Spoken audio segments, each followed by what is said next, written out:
Tá bom, obrigado. Então tá contigo agora. Tá bom. Deixa eu só compartilhar minha tela aqui. Deixa eu testar o compartilhamento de tela. Beleza, já tá funcionando. Então, galera, boa noite. Imagino que vocês estejam me ouvindo. Vão mandando aí se estão me ouvindo bem aí no chat. Tá? Primeiro, queria agradecer aí pela galera da For All Tests pelo convite e pela oportunidade. Todo evento ao vivo é sempre um frio na barriga, sempre dá um nervosismo, assim. E eu gosto bastante desse frio da barriga, já acostumei até, né? É legal ter essa interação, ter o risco, né, de não saber, daqui a pouco acontece alguma coisa, assim, já aconteceu, né, de estar ao vivo e acontecer alguma coisa que não está dentro do previsto, sei lá, faltar energia, cair energia, já aconteceu de não funcionar o que ia mostrar. Então, assim, evento ao vivo é sempre muito massa, e esse evento dessa semana está sendo bem massa também, e, pô, tô muito feliz de ter a oportunidade de contribuir com a palestra, né, aqui falando um pouquinho sobre 5 conceitos para pessoas que estão iniciando em automação de testes, e depois a gente vai ter um workshop híbrido aí, que a gente vai falar. Primeiro vai ter uma parte, né, do workshop que é ao vivo, né, que vai ser na sequência dessa palestra, e depois vai ter um conteúdo gravado. Então acho que vai ser um material bem legal ali para quem pôde se inscrever aí. Acho que vai ser um aprendizado bacana, tá bom? Eu vou falar aqui, então, hoje sobre 5 conceitos para iniciantes em automação de testes. Então, se vocês tiverem perguntas ao longo do que eu estiver falando aqui, galera, por favor, já vão mandando aí no chat, tá? Não espera para o final, porque quando a gente espera para o final, a gente sempre esquece. Eu sou assim, então eu imagino que pode acontecer isso com vocês também, tá? Então, se tiver alguma dúvida, já vai mandando aí no chat. E aí, no final, a gente vai voltando e respondendo as dúvidas. Bom, vou dar um play aqui no cronômetro para eu não passar no tempo. E vou dar start aqui na apresentação, tá bom? Então, vamos lá. Meu nome é Samuel Lucas, sou criador e instrutor aí do Agilizei. E hoje a gente vai falar sobre 5 conceitos para iniciantes em automação de testes. E eu preparei aqui essa apresentação, preparei uma metodologia, vamos dizer assim, para conduzir essa apresentação, tá? Então, a gente vai ter algumas referências aqui, tá? De referências visuais, tá? Onde a gente vai sempre falar de 3 aspectos, tá? De cada conceito, dos 5. Então, a gente vai falar sempre qual é o conceito, qual que é o impacto de a gente conhecer aquele conceito, e o terceiro aspecto vai ser a prática, né? Que seria como que eu adquiro conhecimentos sobre esse conceito, né? Que é para dar aí dar o direcionamento para vocês conseguirem se virar depois aí do evento e saberem onde que vocês conseguem aprender sobre isso que a gente está falando aqui, tá bom? Então, os 5 conceitos que a gente vai falar aqui, já trazendo um breve resumo, são ciclo de vida de desenvolvimento. O segundo conceito é técnicas de testes. O terceiro conceito, lógica de programação. O quarto conceito, arquitetura de software. E o quinto conceito, autoconhecimento. Vamos então para o nosso primeiro conceito, que é o ciclo de vida de desenvolvimento. Por que para quem está iniciando a automação de testes, é importante conhecer sobre ciclo de vida de desenvolvimento? Parece aula de faculdade, né? A gente chega lá na primeira cadeira de engenharia, das cadeiras de engenharia, né? Matéria de engenharia, eles já começam a falar, modelo V, modelo incremental, modelo não sei o quê. Mas, trazendo para a realidade mesmo, né? Por que é importante para quem está começando em automação de testes entender sobre isso aqui? Onde que a automação de testes se liga com isso aqui, tá? É justamente nas atividades que vêm antes dos scripts que a gente escreve, né? Normalmente, a gente está muito acostumado, e a gente tem muito conteúdo sobre isso também, né? De cair, por exemplo, num sistema, né, num projeto, e a gente já sair pensando, Será que eu vou usar o Selenium? Será que eu vou usar o Playwright? Será que eu vou usar o Karate DSL? A gente já começa a pensar, qual ferramenta que eu vou usar? Mas na vida real, né, a gente tem algumas etapas antes, que são etapas de tomada de decisão, né? E nessas etapas de tomada de decisão é onde entra o nosso conhecimento sobre ciclo de vida, sobre processos de desenvolvimento.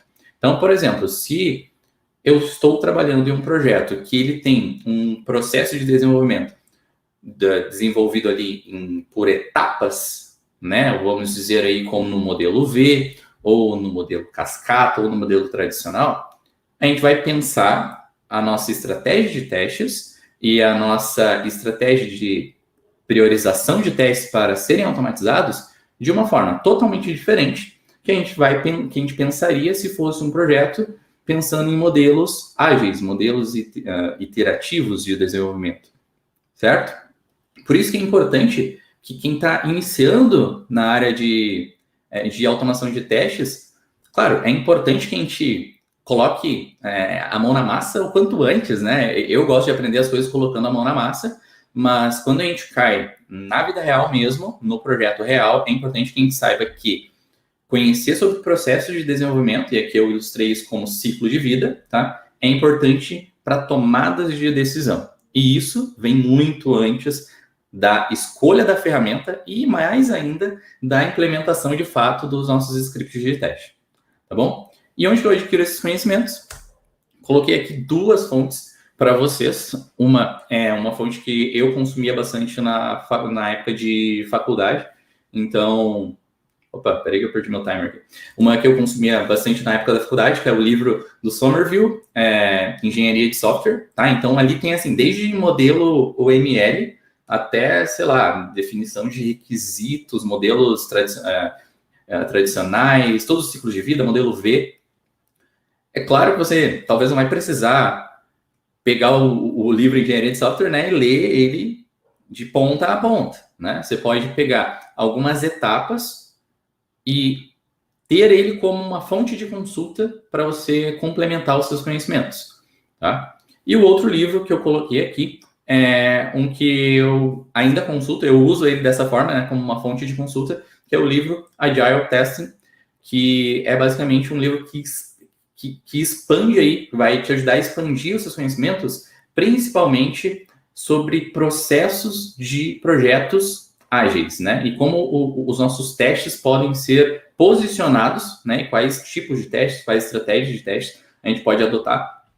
E ele fala também conceitualmente sobre estratégias de automatização de testes. Então, são duas fontes aí bem amplas, muito melhor aqui. Eu até preferi colocar um livro, eu acho que é até meio incomum a gente colocar livro, mas se eu fosse colocar aqui, sei lá, talvez um blog, não seria tão completo quanto esses livros aqui, tá? Então, vou deixar aqui duas fontes para vocês poderem consultar.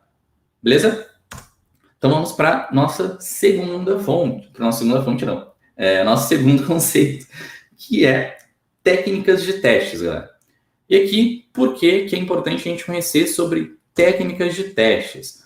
Olha só, eu trouxe aqui assim, eu resumi, bem resumido mesmo, algumas técnicas de testes que a gente tem, que a gente pode aplicar no nosso projeto, tá bom? Então, olha só a quantidade, só nesse resumo do resumo, tá? A gente tem testes exploratórios, testes de acessibilidade, componentes, contrato, jornadas, né? Testes baseados em jornada de usuário, testes unitários, integração.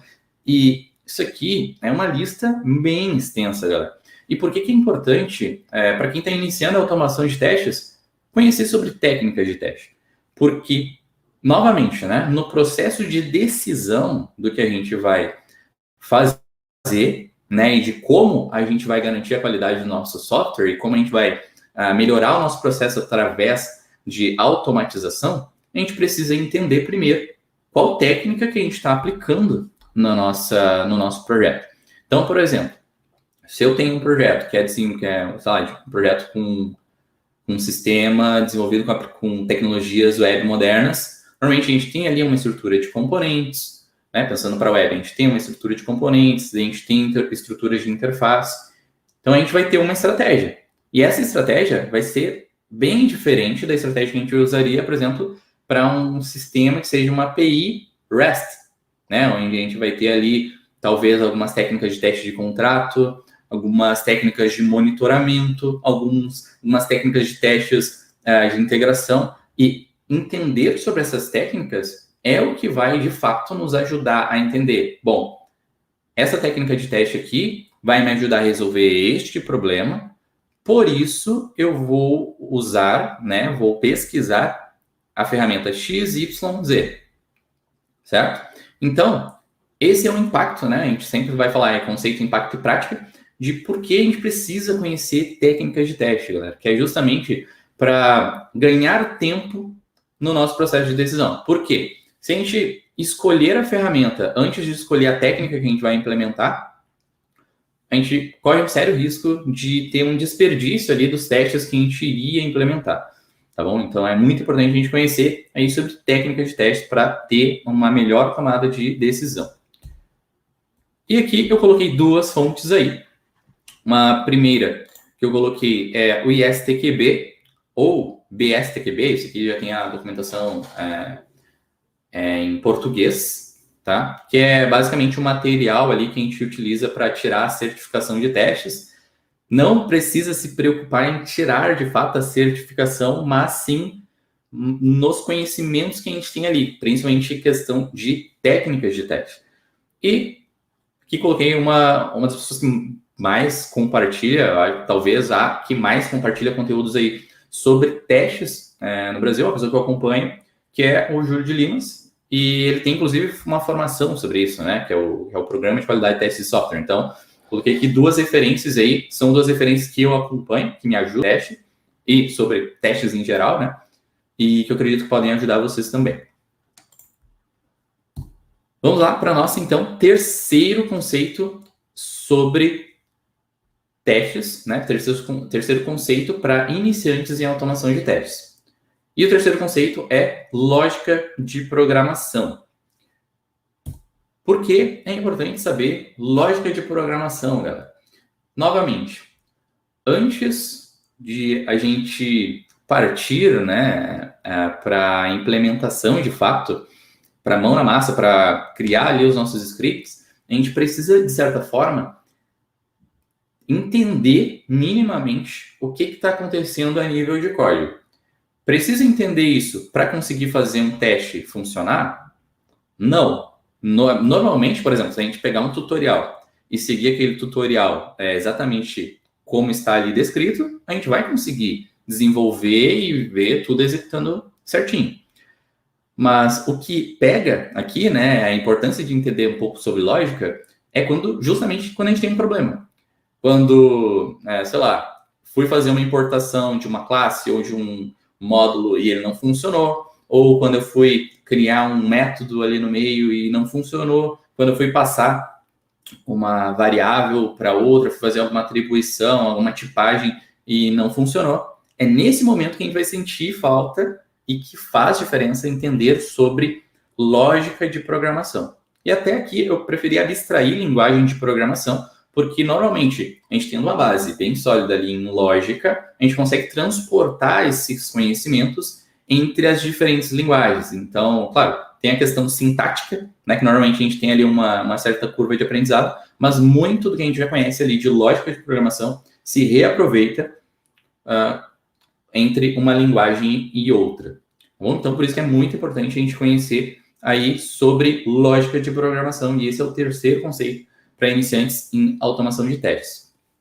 E aqui eu coloquei uma referência, esse aqui eu fui mais direto ao ponto, tá? Que é a referência que também eu acho que uma das que mais compartilha conteúdo atualmente no Brasil, e é uma que eu acompanho bastante, e eu coloquei ela aqui porque ela tem muito conteúdo gratuito, então certamente vai ajudar vocês aí a conhecer mais, não só sobre lógica de programação, mas também sobre arquitetura da web, a arquitetura do universo React, React Native, Node, agora eles estão até expandindo para outras tecnologias, então você consegue entrar e aprender sobre lógica e depois consegue ir expandindo para outras tecnologias que certamente também vão te ajudar no dia a dia ali que você estiver testando as suas aplicações. Beleza? Então já falamos aí sobre 3 conceitos. Ciclo de vida.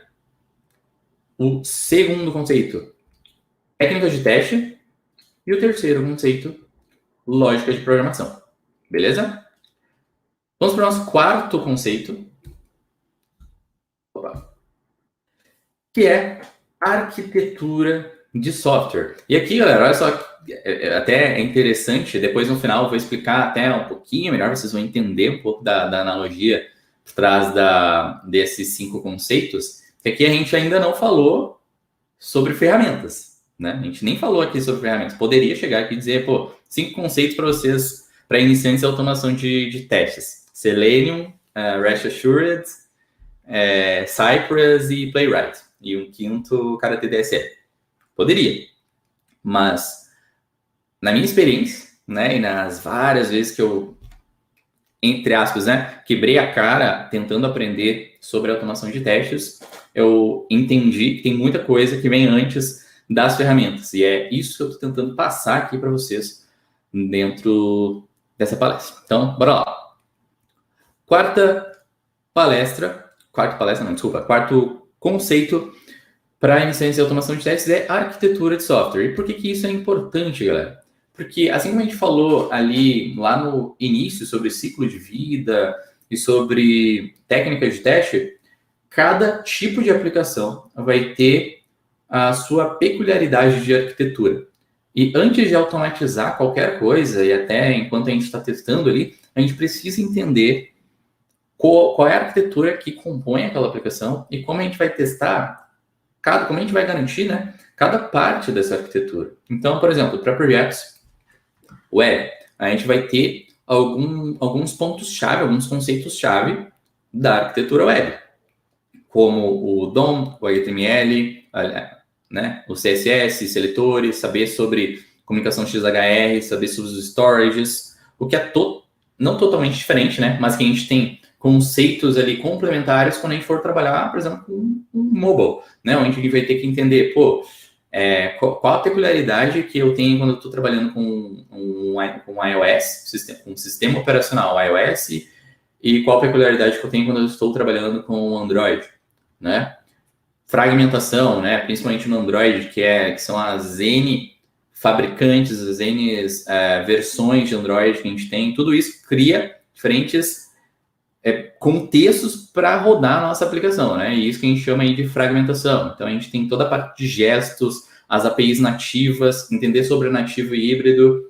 Quando a gente parte para a API, mesma coisa, né? A gente tem ali diferentes tipos de protocolo e arquitetura, né? Como SOAP, REST e GraphQL. A gente tem questões arquiteturais, de fato, né? Que é, por exemplo, os controllers, services, os nossos endpoints, que é o que normalmente a gente acaba interagindo mais, né, os endpoints e o protocolo HTTP. Então, tudo isso aqui é importante que a gente saiba para a gente poder testar melhor. E uma vez que a gente está testando melhor, que a gente sabe o que a gente está fazendo, melhor vai ser a nossa tomada de decisão para ferramentas, estratégia e o que testar de fato. Né? Justamente para quem está iniciando, né, não iniciar direto pela ferramenta e depois ter que voltar tudo isso e ter que entender, será que eu estou considerando aqui na minha estratégia de testes, dentro da minha ferramenta de testes, será que eu estou considerando cobrir aqui as minhas controllers? Será que eu estou trabalhando aqui, estou considerando validar os meus storages? Será que eu estou conseguindo mapear os meus elementos utilizando os seletores corretos? Então, todos esses conhecimentos aqui, galera, para quem é iniciante em automação de testes, é muito importante saber sobre isso aqui, porque isso aqui vai te ajudar não só a criar o seu script de teste depois mais rápido, né? Traduzir o que você faz manualmente para um script automatizado, quanto de ser mais assertivo no que você está testando, né? E não simplesmente, vou abrir a minha aplicação aqui e vou sair navegando por ela e depois eu vejo o que eu estou validando, o que eu estou garantindo. Tá? Então, por isso é muito importante entender sobre arquitetura de software. E aqui eu coloquei duas fontes principais. Tá? Uma primeira é mais contextual, que é o time. Normalmente, a gente, principalmente, né, no nosso contexto, para quem já trabalha, quem já está na área, normalmente o seu time já vai ter ali o seu projeto, né, e o seu projeto vai ter um stack um conjunto de tecnologias bem específico, né? Dificilmente vai ser só uma paginazinha web ou só uma API ali de demonstração, né?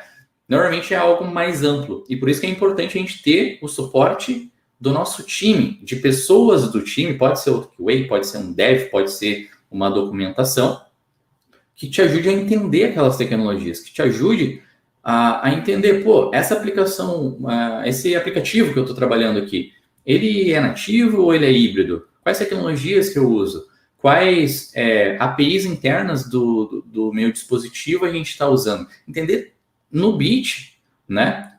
O que está acontecendo naquela aplicação em termos de arquitetura, antes de fato, partir para automatizar alguma coisa, certo? Então, a primeira fonte, o time, tá? E uma segunda é os nossos materiais de apoio. E aqui eu coloquei que eu sempre gosto de recomendar as documentações oficiais das ferramentas, né? Então, a gente tem ali documentações da Mozilla, da W3 Schools, sobre HTML, JavaScript e CSS, do Android, do iOS, a gente tem guidelines, tem documentações técnicas, né?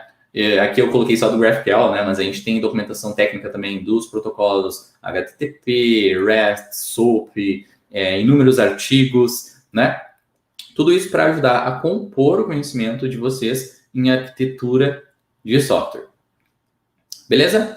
Então vamos para o nosso quinto item, né? Quinto conceito para iniciantes em automação de testes. E não é uma linguagem de programação, não é uma ferramenta. É autoconhecimento, galera. E aí, vocês devem estar se perguntando, meu Deus, a gente falou de arquitetura, falou de ciclo de vida, falou de técnicas de testes, e agora o cara chega com autoconhecimento. Que loucura é essa? Por que isso é importante, galera? Principalmente para quem está começando, tá? E eu falo aqui por experiência própria e por experiência de outras pessoas que eu tenho conversado, assim, principalmente nos últimos meses, tá? A maioria das dúvidas e dos medos que a gente acaba tendo quando a gente está iniciando em algo novo, né? Aqui a gente está falando sobre automação de testes, não são tão relacionadas a tecnologia em si, mas sim a entender o nosso próprio processo de aprendizado, né? Então aqui eu trouxe aqui 3 reflexões que a gente precisa se fazer, né? E que eu tive que aprender a fazer quando eu estava iniciando, e sempre que eu começo alguma coisa nova, eu tenho que me exercitar essas perguntas, né? Que como que eu aprendo melhor, né? Isso aqui pode parecer algo simples, galera, mas que é muito rico, porque o nosso tempo, ele é muito limitado, e cada vez mais a gente está cada vez com mais compromissos, né? A gente, nosso trabalho, a gente já tem ali o nosso dia de trabalho, a gente já tem aí os nossos compromissos pessoais, né? Tem o tempo da família, tem tudo isso para a gente fazer, e a gente separa uma parte desse tempo para aprender. Só que esse tempo que a gente separa para aprender, ele tem que ser um tempo otimizado. Então, por isso que é importante que a gente entenda, o que eu posso fazer para aprender cada vez melhor? O que eu posso fazer para aprender cada vez mais em menos tempo? Perder cada vez menos do que eu aprendi ao longo do tempo. Como que eu posso fixar essas coisas e entender, de fato, como eu aprendo melhor? Por que isso? Principalmente para quem é iniciante. Porque das 4 coisas anteriores que a gente falou, vocês vão ter que estudar, vão ter que conhecer bastante coisa. E depois ainda tem toda a parte prática, ferramental, que vocês vão ter que implementar aquelas coisas ali. Se vocês não estiverem preocupados em como vocês podem aprender e fixar esses conhecimentos melhor, vocês correm o risco de um conhecimento que vocês poderiam adquirir em 3, 4 meses, esse conhecimento se estender para 1 ano, 1 ano e meio, 2 anos, e aí as tecnologias já se atualizaram, e aí as oportunidades já passaram, e vocês vão ter que recomeçar o loop de aprendizado. Então, por isso, galera, se preocupem em entender onde vocês aprendem melhor. Tem gente que aprende melhor lendo, né? Tem gente que aprende melhor colocando a mão na massa, praticando, desenhando. Tem gente que aprende melhor olhando um vídeo, né? E acompanhando. Então, tem inúmeras formas de aprender, mas é importante que vocês entendam qual a melhor forma que vocês aprendem, tá? Para justamente otimizar esse tempo de vocês, que já é um tempo ali precioso dedicado para isso, tá? Outro ponto é como melhorar o meu foco, tá? E aqui, é uma coisa que eu gosto de trazer, é que foco, galera, não é tanto sobre o que a gente precisa chegar, mas sim sobre as coisas que a gente precisa deixar de fazer para chegar naquele objetivo ali. Então, por exemplo, se você colocou aqui, você é iniciante em automação de testes, tá? Você colocou aí nos seus objetivos para 2021 aprender sobre automatização de testes com uma ferramenta específica ou aprender mais sobre arquitetura ou alguma coisa do tipo, tá? Algum dos tópicos que a gente falou aqui até o momento. Você precisa, tá, descartar outras coisas que não estejam relacionadas àquele objetivo ali. Novamente, por a questão do tempo. A gente sempre pode usar o mesmo tempo. Digamos que a gente tenha 4 horas dedicadas para aprender ali mais sobre esses 5 conceitos aqui que eu estou falando, tá?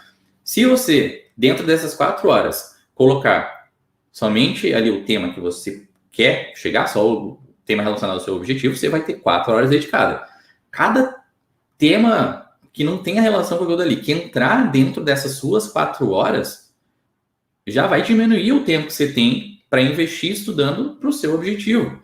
Então, por isso que é importante, às vezes a gente pensa que foco é a gente, não, eu vou olhar só para uma coisa, só que aí vão chegando outras coisas e a gente não pensa que a gente precisa descartar essas outras coisas para não sair do trilho, né? Então, aqui um outro ponto que eu trouxe também é pensem e se preocupem em como vocês podem melhorar ao máximo o foco de vocês, tá? A definição de objetivos de curto, médio prazo, a visão da evolução desses objetivos, claro, a gente pode falar também de foco de dia a dia ali, né?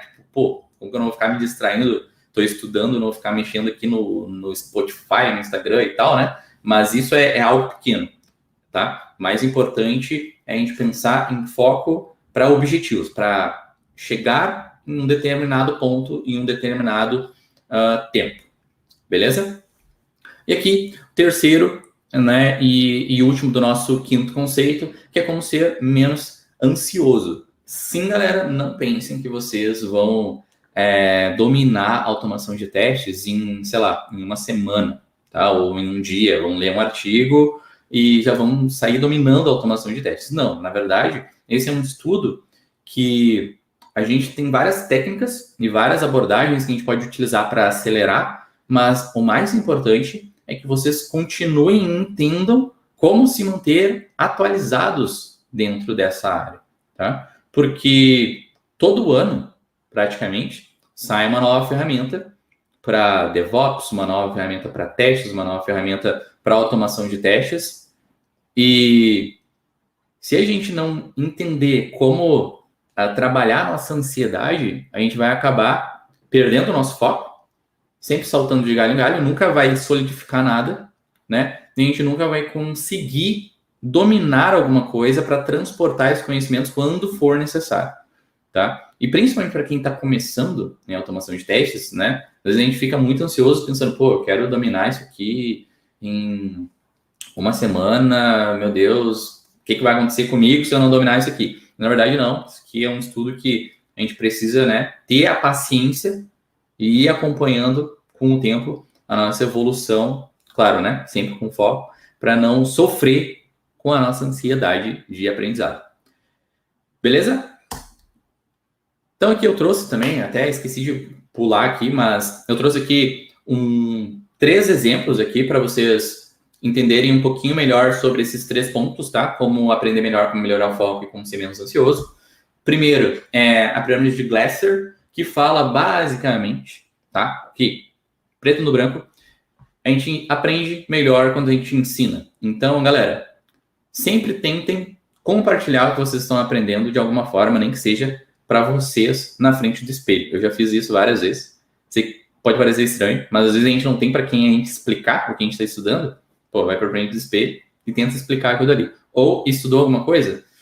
Pega um papel e caneta, vai desenhando o que você aprendeu e vai explicando aquilo que você acabou de estudar, né? A gente chama isso de estudo ativo, se eu não me engano, alguma coisa assim, tá? Mas a pirâmide de Glasser é uma boa referência para vocês, tá? E a outra sobre organização, Pomodoro, aqui é uma referência, mas aqui eu coloquei uma referência ao Notion, né? Que é uma forma aí que é uma ferramenta que vocês podem usar tanto para anotar quanto para organizar calendário aí de estudos, quanto lista do que vocês precisam estudar e até para documentar, né? Vocês conseguem desenhar, conseguem fazer tudo lá dentro do Notion.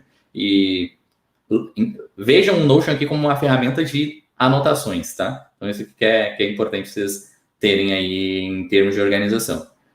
E terceiro, listem pequenos. Quando vocês tiverem um objetivo muito grande, por exemplo, eu preciso aprender sobre automação mobile. Não pensem tão amplo, tá? Peguem esse problemão, não vamos dizer problemão, né? Parece um problema aprender automação mobile. Mas pense assim, peguem esse objetivão e quebre ele em objetivos menores, tá? Preciso aprender automação mobile? Beleza, a primeira coisa que eu preciso entender é melhor sobre sistemas operacionais, sobre guidelines, sobre style guides. Preciso aprender sobre APIs internas, preciso aprender, e aí vai quebrando, que aí quando você chegar lá na parte, tipo, preciso implementar um teste, usando o Appium, usando XUI Test, usando um Expresso, você vai ver que já não é automação mobile, já é um objetivo menor, e esse objetivo menor, vocês vão conseguir lidar melhor com a ansiedade de vocês, com o acompanhamento do objetivo, do andamento aí do objetivo de vocês, isso vai ser muito mais simples. Então, por isso que eu gosto de chamar até isso de pequenas vitórias diárias, do que ter aí uma vitória zona que a gente está buscando e nunca ver o fim dessa jornada. Beleza? Por fim, vocês devem estar se perguntando aí, bom, Samuel, e aí? E as ferramentas? Tu não vai falar aí qual ferramenta é melhor que qual? Tu não vai falar aí qual ferramenta que eu tenho que começar? E é que eu trouxe uma das versões, tá? Da tabela periódica, essa aqui vocês encontram lá acho que é Shebia Labs, tá?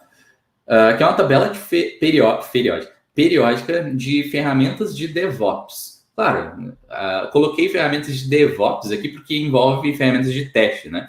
E trouxe isso para uma reflexão de vocês do porquê os 5 conceitos que eu trouxe para vocês são mais importantes para um iniciante em automação de testes do que ir direto, talvez, para pensar somente em uma ferramenta.